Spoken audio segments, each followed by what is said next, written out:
শিক্ষা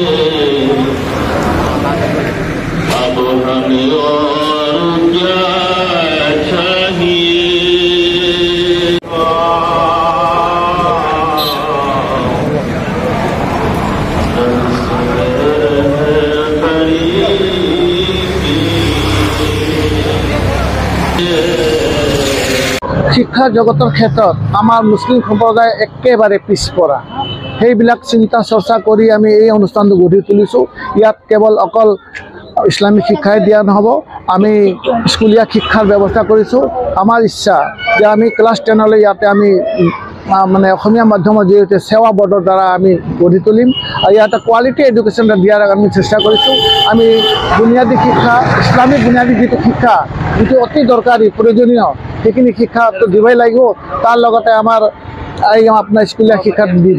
ইয়াত আমাৰ সহযোগিতা কৰিছে IITৰ বহুত ছাত্ৰ আছে, তেওঁলোকে আমাক সহায় সহযোগ কৰিছে যে আমি নিশ্চয় আপোনালোকৰ এই অনুষ্ঠানত সপ্তাহত 2 দিন আহি পেলাই আমি কোৱালিটি এডুকেশ্যন দিয়াৰ কাৰণে আমি চেষ্টা কৰিম।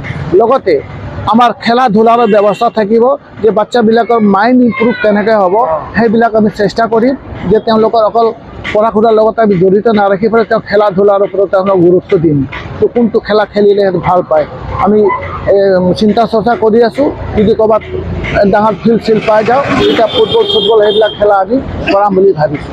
তেওঁলোকক আমি ইয়াতে এটা মুখ্য উদ্দেশ্য লৈ কৰিছোঁ যে ইছলামী শিক্ষাৰ লগতে আমি আধুনিক শিক্ষাও ইয়াত আমি প্ৰদান কৰিম।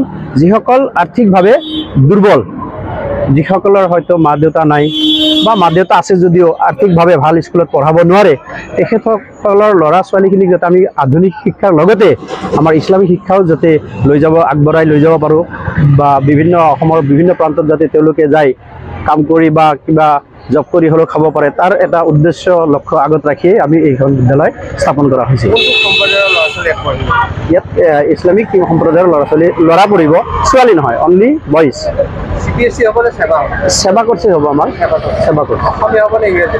অসমীয়া ইংৰাজী থাকিব, গণিত থাকিব, সমাজ বিজ্ঞান থাকিব, এইখিনি যিখিনি আমাৰ জেনেৰেল শিক্ষা সেইখিনি থাকিবই।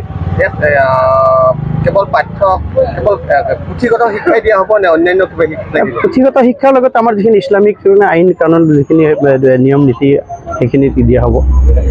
অন্যান্য খেলা ধূলা সেইখিনি থাকিবই, নাচ গান আমাক নাথাকে, খেলা ধূলাখিনি থাকে। এনেই খুব দুখীয়া মানুহখিনি, তাৰোপৰি ইয়াত এটা ভাল পদক্ষেপ চেৰুখানে লৈছে। চেৰুখান লগতে ৰাইজে লগ লাগি লৈছে এই যে দুখীয়া ল'ৰা ছোৱালীখিনিক আমিনগাঁও বুলি নহয়, গোটেই অসমৰে ধৰক তেনেকুৱা দুখীয়া ল'ৰা ছোৱালীখিনিক ইয়াত শিক্ষা দিব, আধুনিক শিক্ষাৰ এটা ব্যৱস্থা কৰিছে তেওঁলোকে। সেইকাৰণে আমি তেখেতসকলক অশেষ ধন্যবাদ, আৰু লগতে আমাৰ পৰাও আমি যিখিনি সহায় সহযোগ কৰিব পাৰোঁ সেইখিনি আমি কৰিম, আৰু এই স্কুলখনৰ আমি দীৰ্ঘায়ু কামনা কৰিম। লোকেলটো বেছি নাই, 2-3টা মান আছে, গতিকে বেছিভাগ বাহিৰৰে আছে। ডিব্ৰুগড় হ'ল, তিনিচুকীয়া হ'ল, আজৰা হ'ল, এনে কৰি আহিছে। আৰু কোন ক্লাছৰ পৰা আৰম্ভ হ'ব? কোন ক্লাছ মানে এতিয়া ষ্টুডেণ্টটো মানে আহিছে, এতিয়া আমি সিহঁতক এতিয়া কালিৰ পৰা মানে আমি চাম যে কি পৰ্যায়ৰ ষ্টুডেণ্ট, এইটো ক্লাছ 1 না 2 না 3, এনেতো আমাৰ 10লৈ ল'ম। তথাপি মানে অলপ চাইছোঁ অলপ ডাঙৰ হ'লে ভাল হয়। মানে CBSE হ'ব নে সেৱা হ'ব? নাই, অসমীয়া মিডিয়াম, সেৱা। ইয়াৰ কি শিক্ষা দিয়া হ'ব? পঢ়া শুনা চব হ'ব, ইংলিছ, অসমীয়া, হিন্দী চব ছাবজেক্ট হ'ব। খেলা ধূলাও হ'ব, চব নাচ গান এইবিলাক হ'ব।